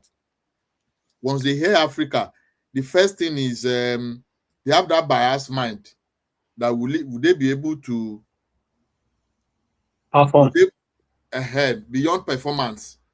Would they be able, like the cultural fit we are talking about, would they be able to be digital savvy? Will they be able to be? There's some still believe that AI is for the Western world. They believe AI is an alien thing to the people coming from the global south, right? So, Mr. Josh, let me cut in. Let me cut in here. I was actually discussing with a business founder, and I was taken aback when I looked at some of the staff they had in that organization, and I'm like, some of the tasks you are doing, AI can actually do this faster and better. And the owner of that business said, I have my reservation about AI. I was like, what? You have your you have your reservation about AI? And to cut the long story short, there was a task that they needed to perform, and for 2 weeks, not not even 2 weeks, for about 4 months, for about 4 weeks, 4 weeks they could not deliver. And I performed that same task within 15 minutes. Within 15 minutes. And I'm like, if a business founder is talking this way, there is need for mentorship to a large numbers of persons. Thank God that large chunk of what's it called of talent in the global south are now waking up to utilizing AI to speed up their work, to deliver more quality jobs. Now, Dr. Ojo, you coming in as a mentor to some of these talents, what have you been collating with respect to utilizing, as in with respect to mentoring this talent, especially from the global south that relates to Africa, Philippines, and the likes of them? What do you have in your arsenal with respect to building up, mentoring these people to know how to use numerous AI for specific projects? All right, that's a very good question. So at Uplinks Ojo Global, we provide mentorship services. That's one of what we do. We do a lot, right? So I will go straight to the point so as not to take our time. All right. So the goal of Uplinks Ojo Global Mentorship Initiative is to provide a well-rounded candidate, right? Be it youth, be it adult, be it employer, be it employee, be it administrator, politician, whatever. Whoever you are, if you come to our mentorship program, our focus is to build you into a well-rounded person, right? So we have to be aware of the downside of AI as well as the impact of AI, right? Productivity, which is very great, right? And I can tell you that my experience in the military, even before the military, taught me that 2 minutes is very, very long, and you can achieve a lot within 2 minutes, right? I'll give an example. When I was to go to the United States and apply to graduate school, and I was chatting and communicating with my professor, and I was trying to be very sure that I'm going to get admitted to that program. And when I got the employment letter, and I was told to go to the embassy for visa processing, and I was trying to ask my professor that I wanted to know, will they give me the visa or not? I want to just be sure if they have communicated to the embassy that, yeah, I'm a good candidate and I should be allowed to come for that studies many years ago. I think that was in 2010, right? So my professor told me, and I'm quoting, he said, your first 2 minutes is what's going to determine if you are going to get that visa or not. So I said, okay, I left it that way because it was by email, right? It's not like now that you can call anyhow, it's by email. So I took note of that. So 2 minutes, that's when I started knowing the power of 2 minutes. It's very long and you can do a lot in 2 minutes. All right. So when I joined the military, we ask you, our physical training is like 2 minutes for push-up, and you have to meet certain requirements. I think depending on your age, I think for my age for many years was like I have to be able to do 75 in 2 minutes to get 100%. Right. So there's a scale for that, right? So that I came about 2 minutes again when I joined the military. I was like, 2 minutes? There must be something about this 2 minutes, right? So that sunk into my brain. Right. So now with our mentorship, my connection with our mentorship program is that when I said well-rounded individual, I'm linking it to that 2 minutes. Maybe it's linking or not. It depends on how you are looking at it, right?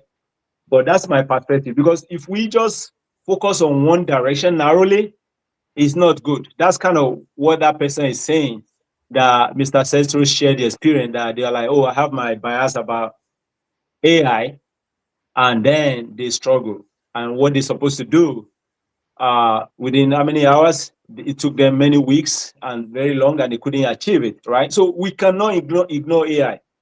At the same time, we cannot neglect the downside of AI, all right? But regardless of the situation, what we are looking for is productivity, is can you deliver? Are you achieving?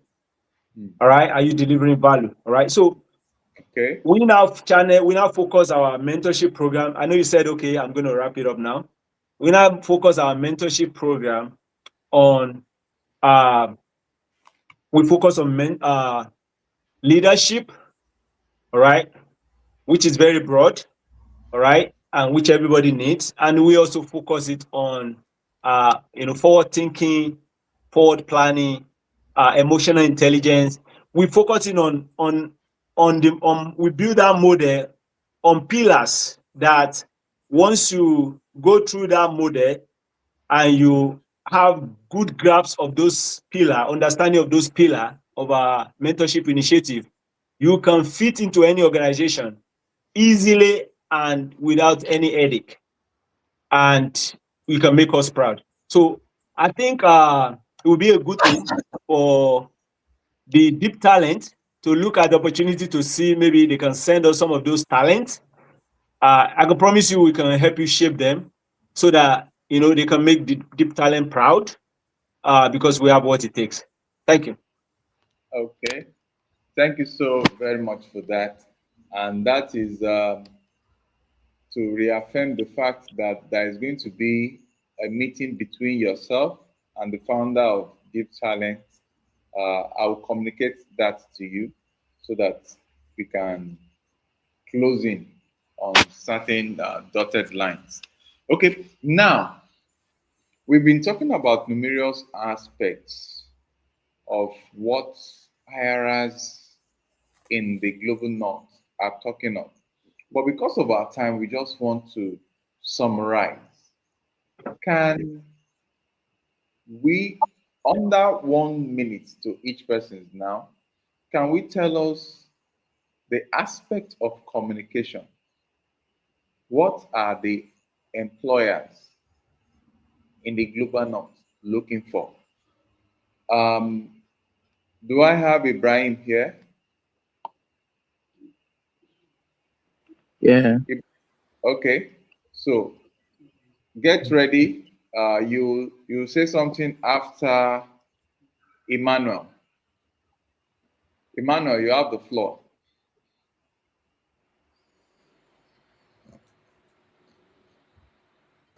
Emmanuel, Just yeah, can you hear me? yes, we can. Okay, so I just wanted to confirm. Can you just quickly reiterate on the question? Okay, with respect to communication, we are talking of what employers in the north are looking for. So, in less than 1 minute, with respect to communication, what are these employers looking for in talent that are applying for remote jobs? Okay, so I think the biggest would be proactive communication. That's communication that does not require prompting to occur. Communication that okay, if there's something going on, okay, before it's everyone going to come, before there's a meeting, okay, reach out, okay, this is going on, this is what I've done, but I need follow up on this, I need feedback on this. You don't want things to hold up because you are not able to communicate ahead. That's one. Two is clear communication, clear and concise communication. You don't want to have communicated but you're not being understood. That okay, I've done this, but the person is reading and like there's not enough information in your communication status for me to understand the feedback you are expecting from me. So that's that. So we have clear and concise communication, clarity of information. They should be able to understand promptly that, okay, this is what this person is asking for, this is what they need, this is information that is required, so that they can respond easily. I think that's majorly what I have on that. Okay, thank you very much. Ibrahim? Okay, like Emmanuel mentioned already, clear, concise communication is very, very important. Secondly, detailed communication is very, very important. You don't expect the recipient of your message to start reading through the lines and start on trying to phantom out what you kind of mean for your message or the message you've actually sent. You don't expect the person to start reading geography from what you've written. If you're saying, for instance, you're trying to say there should be a meeting tomorrow, you don't start beating around the bush by saying we're likely to have, we might not, we might this, that. Hit it straight down so that whosoever is receiving the message or whosoever is picking up the message can say, oh, this is what this person has actually said. Now, in terms of you writing a report or passing a message, because of course, if you're doing a remote job, it has to do with reports. Yeah, you have to give out reports on time to time basis or day to day basis. Whosoever is picking up your report should be able to understand clearly what you've done so far, what is outstanding for whosoever. Probably it's a shift job who's picking up your job next. Should be able to say, oh, this is where Ibrahim has stopped. This is what is next. Give clear action lines, and that will actually make a better communication gap for you.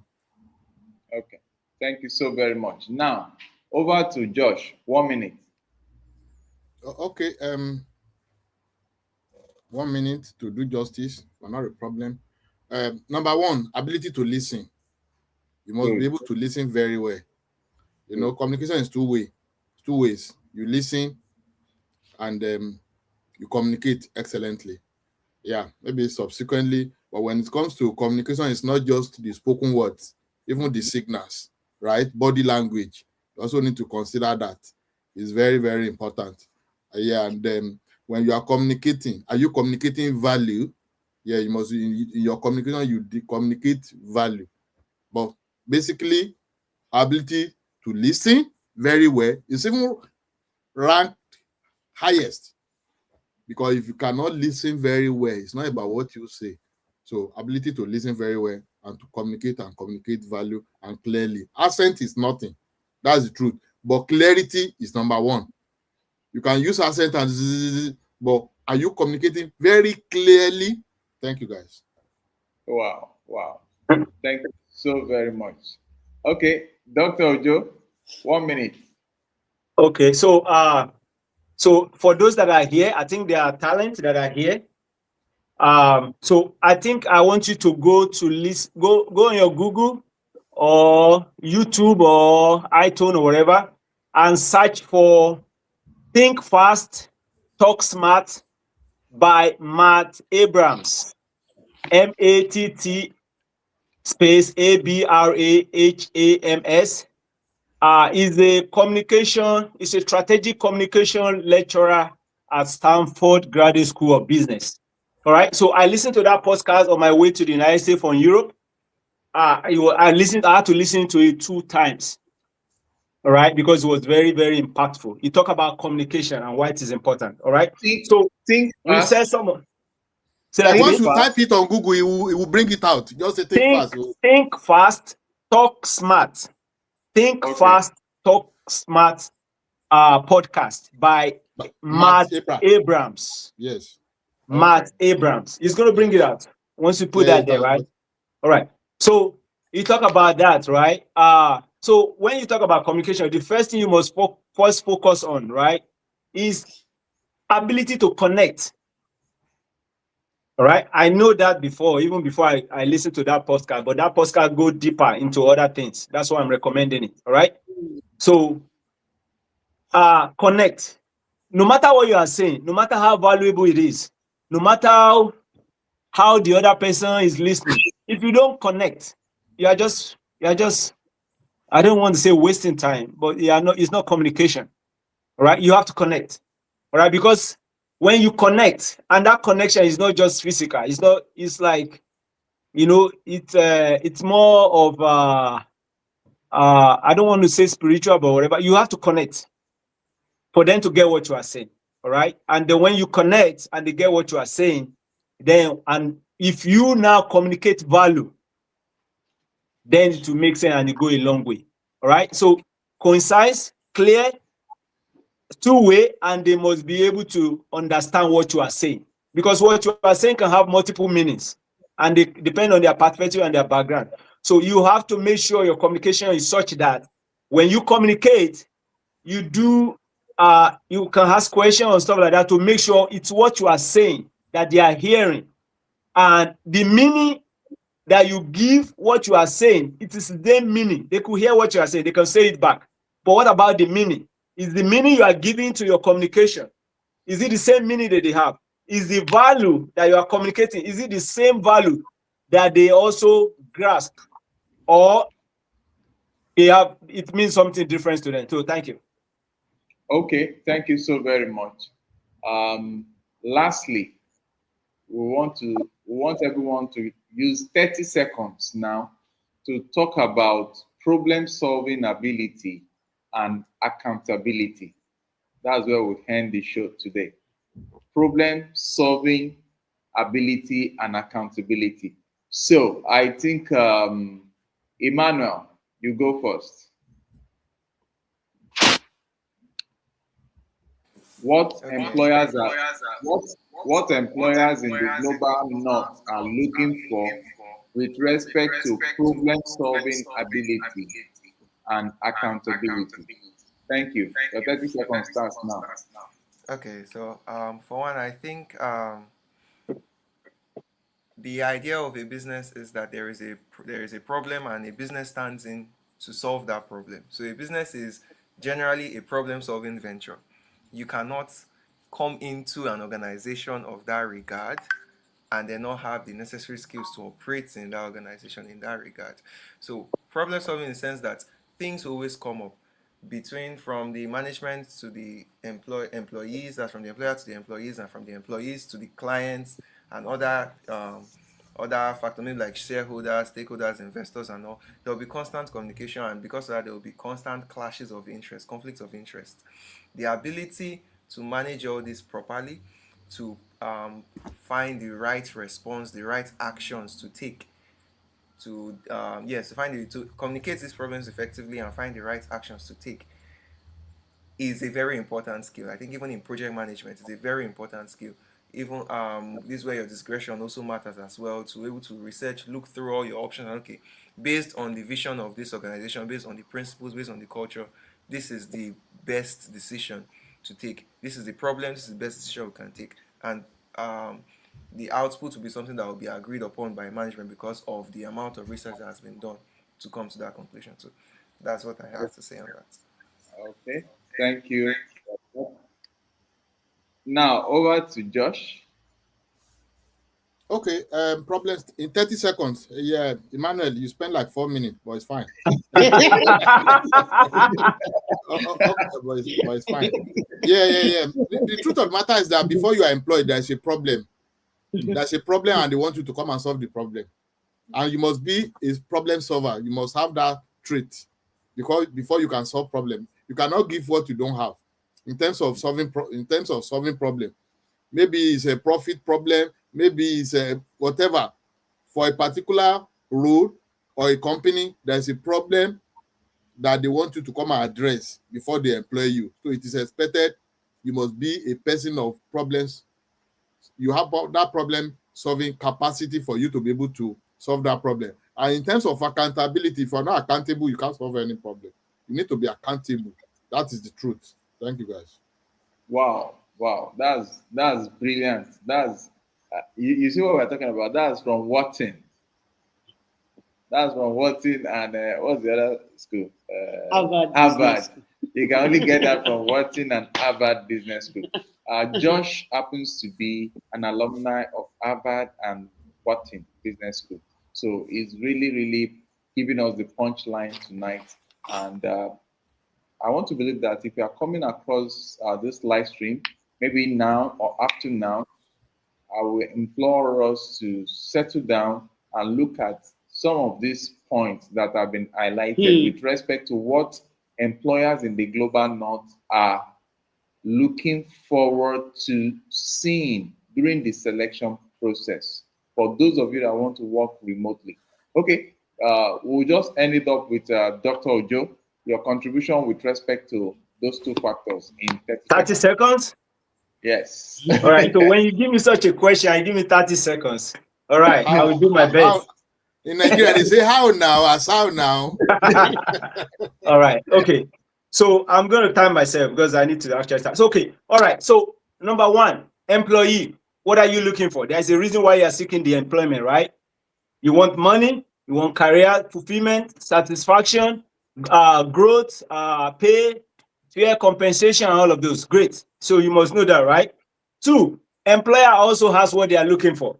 They are looking for such a candidate that can solve problem. Because like they said, there's a problem in the organization. Every organization has a problem that they want to solve. All right. So they are looking for that candidate that can contribute their quota of solution to solving that organizational problem. All right. So, and some organizations are looking for ways to improve their process. All right. Some are looking for how to serve their customer better. All right. Maybe some organizations are looking for employees that can contribute meaningfully in terms of values, that can engage, productively, and capable of engaging others.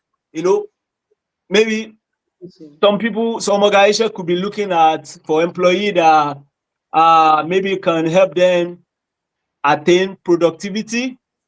All right, scale their product or scale their organization, market them to the world. So everybody has what they are looking for.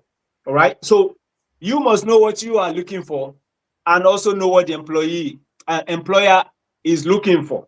All right. So you have to be able to marry both together. Does that make sense? Very well. Very well. All right. Thank you. Wow. Yeah. Dr. Ojo, in the US, I think 60% of the leading brand, they are being headed or being run by veterans. At the time, if I'm still correct, Dr. Ojo, most of the businesses, maybe it's changing now, maybe it's changing because of tech and all that. The veterans, those guys who have retired from, they are highly respected because of the training they have. They turn around businesses. So it's a pleasure and it's a real privilege to have you in our midst. And we appreciate you, Doctor. Thank you. Thank you so much. Thank you so much. I appreciate you all. Okay. I also want you guys to appreciate Jim Barak. I don't know why he's not coming online. He has been sending in chat and the likes, and he has been following through all the way. So okay. And again, the set rules. Yes, yeah, Deep Talent platform. We are all aware of it. We've invested in it. The platform is excellent and is still improving. It's ready for the world. And I don't want it to be seen as if, okay, we are contributing to our motherland from Africa. But the platform is ready, is fully deployed, and I want it to be our collective responsibility to make sure that it's a huge success. Yeah, we can be taking this, it's good, but I want it to be our responsibility to be a huge success that will be part of what we leave behind for the world. That will be, I'm not doing it because of money, but Africa, every now and then, everybody understand that the talents are enormous in Africa, but those restrictions, right? And that's part of what the Deep Talent we want to bring the talent, we want to connect them directly to the global economy. And I want all of us on this platform, not just on this platform, to see how we can push this brand and attain the whole essence. Thank you, guys. Wow. Thank you so very much. Before I round off totally this night, I want the most beautiful lady beside me here to just say a closing word. Okay. She's stripping for me. You can see her looking at me. So I want to say a big thank you to everyone that's been on this live stream section today. It's been an impactful and educative word. And I want to say to applicants and talents out there, please do find out time to go through all that being said, because these are hands-on experiences that that will really help you in whatever role you want to take up in the global north.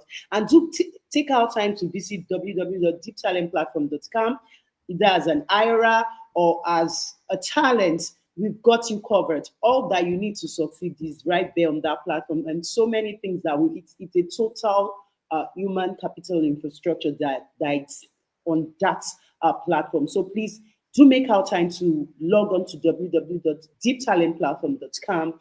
I tell you, can never be the same after encountering that platform. And remember the fact that for those of you that are talents applying to work remotely, we have a page. We have what's it called? A page assigned for assisting you in rebranding your CVs so that you can be listened to, so that you don't get to shut the door after attempting to open it once.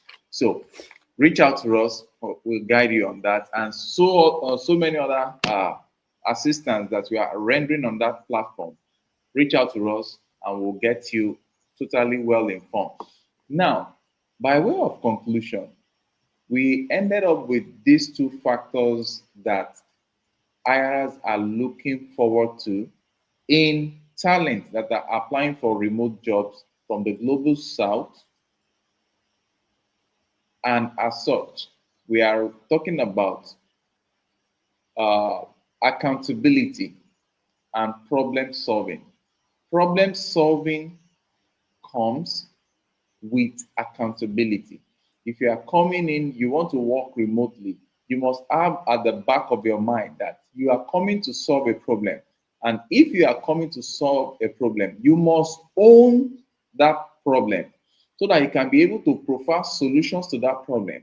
That is what IRs are actually looking for, not just an empty pack of paper called CV or resume without the action plan to provide value in exchange for the payment that is coming.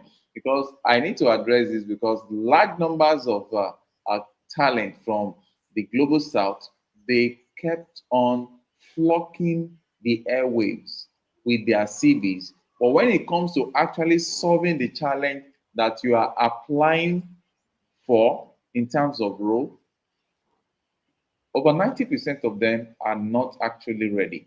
And that is why at Deep Talent, we are only presenting 1% of the best to the global IRS. So if this is you, kindly log on to www.deeptalentplatform.com and let us start the journey with you. And if you know anyone that is looking for job opportunities or looking for where to hire the best of talent across the globe, you can also reach us on that platform.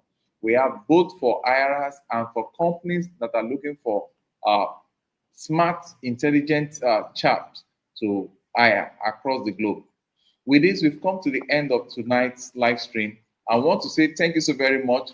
Don't forget to like this live stream. If you have not subscribed to this channel, please click on the subscribe button. Click on your notification button so that whenever we come online, you can be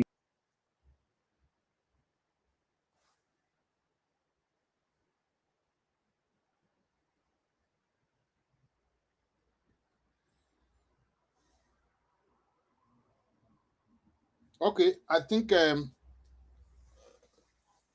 hello. Yeah, I think we lost them. I think we lost them. That's global south for you.